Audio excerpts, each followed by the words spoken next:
Nous sommes aujourd'hui au Bourget-du-Lac, commune de Grand Lac en Savoie. Grand Lac, l'agglomération compte 28 communes.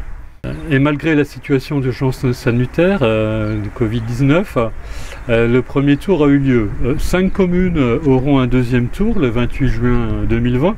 Conjus, Puny-Châtenot, Saint-Pierre-de-Curtille et le Bourget-du-Lac. Le Bourget-du-Lac, c'est une commune de 4800 habitants.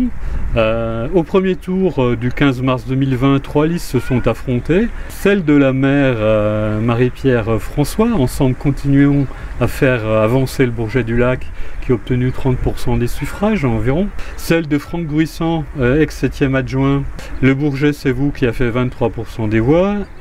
Et puis la vôtre, Nicolas Mercat, Vivre le Bourget-du-Lac, qui est arrivée première avec un score assez inattendu de 47% des voix. Comment expliquez-vous cela, ce score ? Alors ce score, d'abord, on est très content de l'avoir réalisé. Merci à tous les Bourgetins qui nous ont fait confiance. Alors comment on peut l'expliquer ? D'abord par du travail, et puis je pense surtout par une méthode. Cette liste Vivre le Bourget-du-Lac, on a entamé en fait les réflexions il y a longtemps, il y a 1 an et demi, en janvier 2019, et on a créé des forums citoyens où on a appelé tous les Bourgetins qui le souhaitaient à se rassembler autour de nous et puis à réfléchir sur l'avenir de la commune. Et c'est comme ça qu'avec 7 forums, on a rassemblé plus de 270 personnes, il y a eu des centaines de propositions et on s'aperçoit que quand les Bourgetins s'expriment, et quand on les laisse s'exprimer, ils ont plein d'idées. Et ces idées, après, il faut les organiser, il faut les hiérarchiser, et c'est ce qui s'est passé depuis septembre. Et donc avec la liste actuelle Vivre le Bourget-du-Lac, on travaille depuis 9 mois à hiérarchiser, à classer, et puis à faire un programme, à faire une méthode et à constituer l'équipe. Parce que ce qu'il y a d'étonnant au Bourget-du-Lac au premier tour, c'est que la participation est élevée par rapport à 52% comparé à 38% à Aix-les-Bains et 45% en moyenne en Savoie.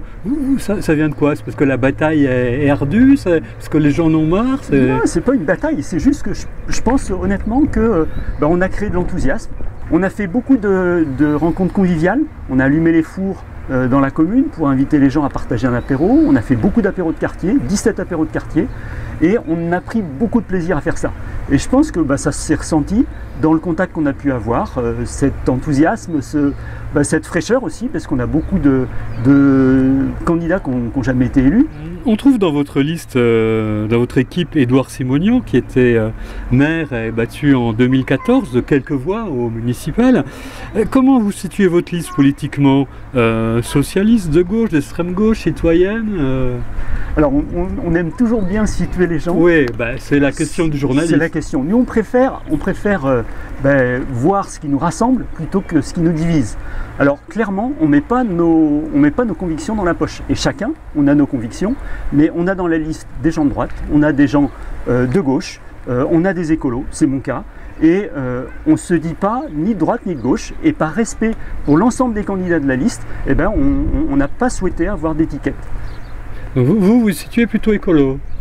Moi personnellement, l'écologie c'est ma famille depuis que je vote, depuis 18 ans, mais c'est pas le cas de tout le monde, et on n'est pas une liste écolo, on est une liste qui rassemble, on a des gens de droite et qui s'en cachent pas.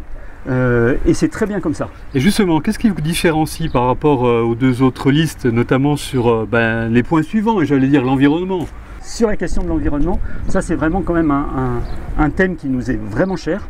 On a des gens compétents dans le sujet, sur la question d'énergie renouvelable, mais d'abord sur les questions d'isolation et sur les questions de rénovation thermique des bâtiments. On voit avec la crise qu'on a vécue qu'il va falloir concentrer nos investissements sur quoi? Sur des choix, sur des investissements qui sont utiles à long terme, sur des choix et des investissements qui créent de l'emploi, parce qu'on a besoin de faire travailler nos artisans. On a besoin aussi d'avoir des choses qui continuent à être financées. Et puis on a besoin aussi de travailler sur la transition écologique et sur la transition énergétique. D'accord. Donc tout ça, les investissements en matière de rénovation thermique des bâtiments, ça répond à ces 4 critères. Et concrètement, sur Bourget-du-Lac? Alors concrètement, plein de choses à faire. Déjà, être exemplaire au niveau des bâtiments communaux. On a plein de bâtiments communaux qui sont des passoires. Donc d'abord, faire de la régulation thermique. Ensuite, isoler. et ensuite travailler sur les énergies renouvelables. On a une magnifique forêt ici, toute la forêt, la quasi-totalité de la forêt est communale. L'ONF nous a fait un plan de gestion qui nous permet de savoir exactement ce qu'on peut prélever dans le bois de la commune. Et par exemple, faire une chaufferie bois qui permette de chauffer les bâtiments collectifs, qu'ils soient publics ou privés, du centre de la commune, c'est très bien fait pour ça. Et au niveau des transports, parce que faire en heure de pointe Aix-les-Bains, le Bourget-du-Lac, ou Chambéry, le Bourget-du-Lac, avec un site comme Technolac qui se développe, qui va doubler en surface, on est toujours sur la bagnole. On est sur un enjeu fondamental, vous avez raison. Et on est très contraint en fait au Bourget. On a dans le sud du lac, entre le rond-point des Motets, le rond-point de Technolac et le rond-point de Villarcher, on a 3 routes qui régulent complètement la circulation. Vous l'avez rappelé, aujourd'hui Technolac c'est 11 000 personnes qui travaillent. Demain, 2030, c'est-à-dire dans très peu de temps, c'est 20 000 personnes. Le Bourget aujourd'hui, c'est 5 000 personnes. Avec le hameau des Granges, avec la croissance de la population du Bourget, on sera assez rapidement à 7 000 personnes. Mais on va tous être asphyxiés comme ça. On va être complètement asphyxiés si on continue. Il n'y a plus de Riviera des Alpes. On en reparlera de Riviera des Alpes. On a des risques de congestion. Il y a une étude qui avait été réalisée en 2014 qui concluait en fait qu'on allait vers une congestion à court terme. Et déjà, en fait là, on est en période de... Alors, avec une pollution atmosphérique qui avec remonte. La pollution atmosphérique, avec 90% des accès à Technolac qui se font aujourd'hui en voiture individuelle, et sur ces 90% sont seuls dans leur voiture. Voilà, ouais. Covid oblige. Covid oblige, on verra. Il y a d'autres solutions. Donc vous proposez quoi? Alors on propose quoi? On propose d'abord de revenir à un vrai réseau de transport.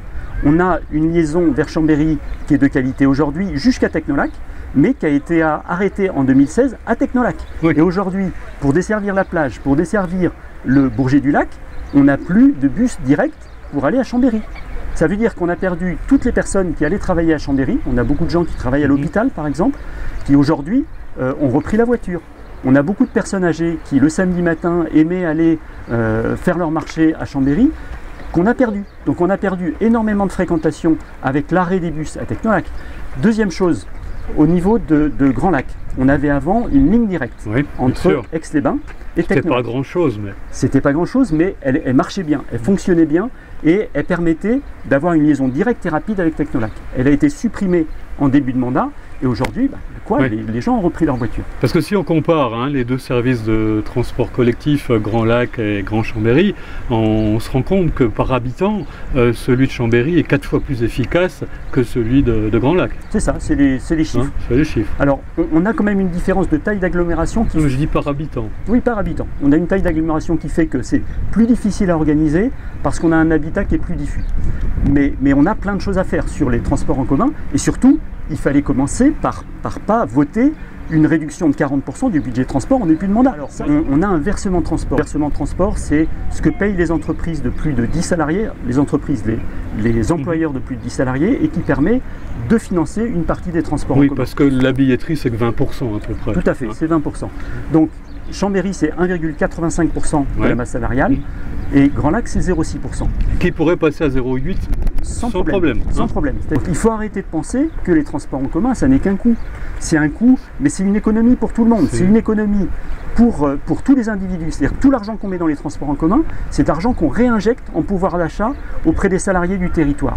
La deuxième chose aussi, c'est que tous les gens qui sont dans les transports, ils permettent à ceux qui sont dans leur voiture et qui n'ont pas d'autre solution de le faire dans de bonnes conditions. Et la solution, mis à part cette augmentation qui pourrait être immédiate de 0,6 à 0,8% du versement transport pour Grand Lac, c'est quoi? C'est la création d'un syndicat commun?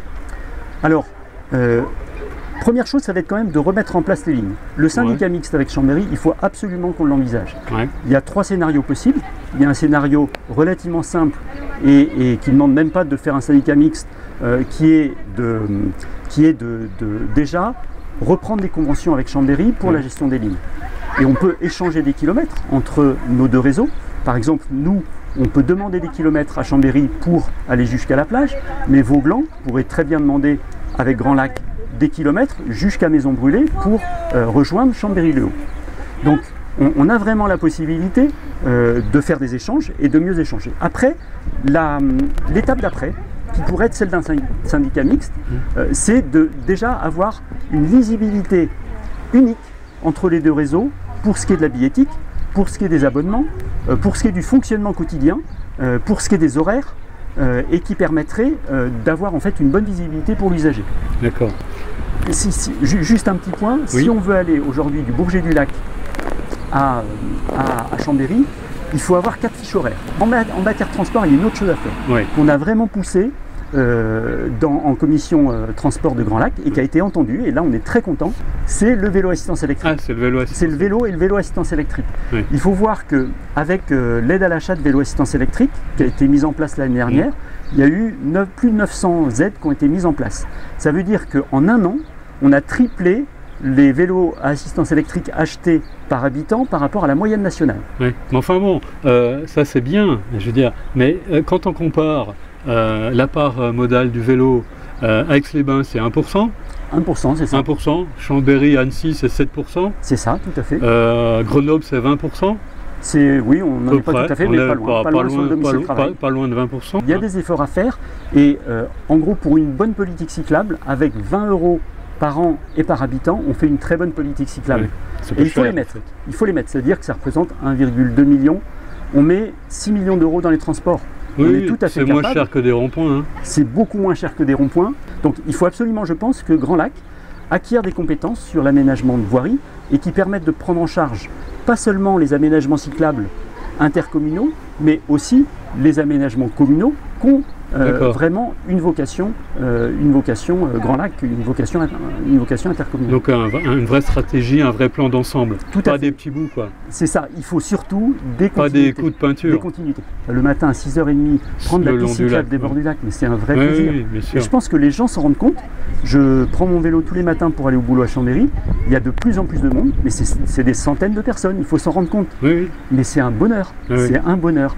Et quand on regarde les salariés de Technolac, la plupart des salariés de Technolac n'habitent pas très loin. La plupart, c'est plus de la moitié, habitent en gros dans un périmètre de 7 km. Les hameaux du Bourget, les hameaux de Drumette, Méry, Mouxy, Aix-les-Bains. Tout ça, c'est très facilement accessible et relativement bien à vélo ou à vélo assistance électrique.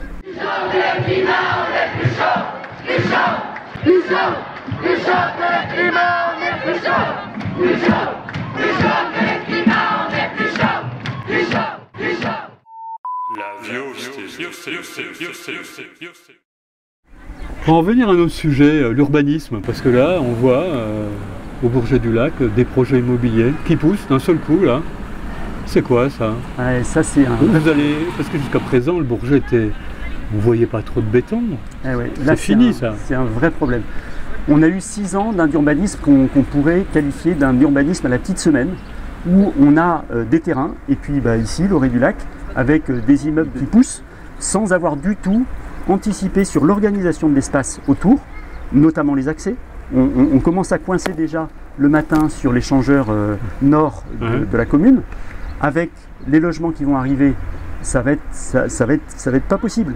Donc en termes de sécurité, en termes d'espace vert, en termes d'aménagement des écoles, des crèches, il y a vraiment un manque d'anticipation. Et vraiment, c'est dommage d'une part de ne pas avoir suffisamment de réflexion et pas assez de travail sur le sujet, mais surtout une absence totale de concertation. Et c'est ça qui nous a vraiment gênés. En gros, ce que vous voulez dire, les promoteurs sont arrivés, se sont dit tiens, ça nous intéresse. Et la mairie a dit banco. Il n'y a pas eu d'exigence sur les déplacements, sur D'accord. la mobilité, sur la manière dont le quartier allait s'organiser avec la voirie. Et il n'y a eu aucune exigence sur le plan thermique, alors qu'on a plein de choses à faire. On pouvait mettre du solaire, on pouvait mettre de la géothermie, parce qu'on a la chance d'avoir le bassin du lac qui est juste en dessous et qui permet de faire des échanges thermiques de très bonne qualité.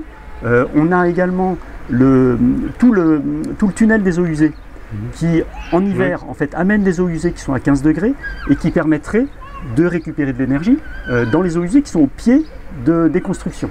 Et donc on avait plein de solutions Parler possibles. du tunnel qui traverse. Voilà, du tunnel qui traverse la montagne, juste ici. Qui a permis d'assainir le lac. Absolument, qui a permis d'assainir le Dans lac les années 70. et qui était une belle réussite intercommunal entre les deux agglos, Voilà. Aix et Chambéry à l'époque. Voilà. On a parlé de Grand Lac, bon, qui est dans une situation un petit peu spéciale aujourd'hui, puisque Oui. on a un président qui n'a plus de mandat, mais qui reste président jusqu'au 15 juillet. 15 juillet qui va être la date d'élection des postes des conseillers communautaires et du président de l'agglomération. Ça vous intéresse, la présidence de Grand Lac?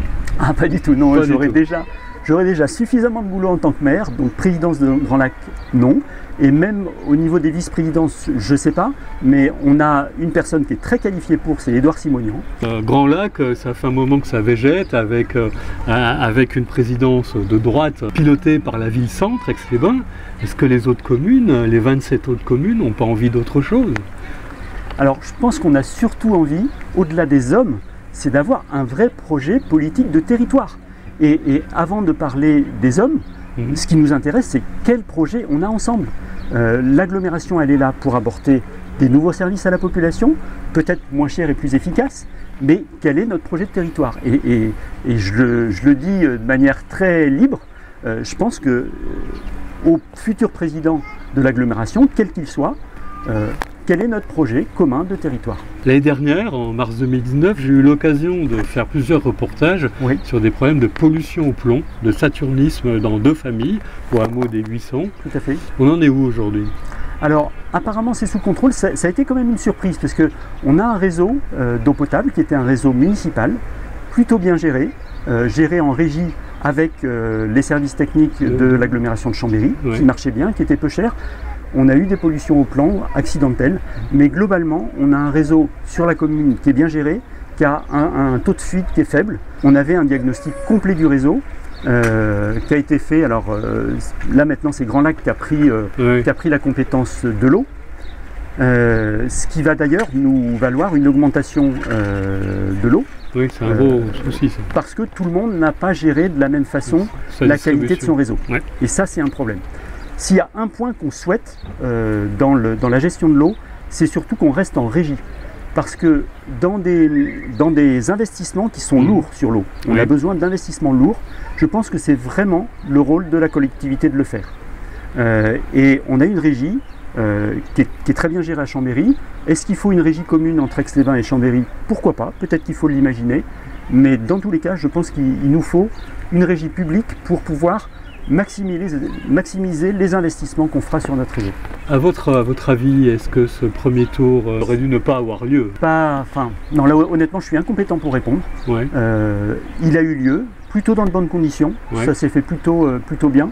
On sait qu'il y a eu quand même quelques cas au Bourget. Oui, avec ses bains. Maintenant, on se serait adapté, on s'adapte, on se serait adapté et puis on continue la campagne. Le 15 février 2020, des militants d'Extinction Rébellion, Amis de la Terre, attaquent, bloquaient l'aéroport de Chambéry-Mont-Blanc, à 2 pas d'ici, du fait des nuisances environnementales dans un contexte d'urgence climatique.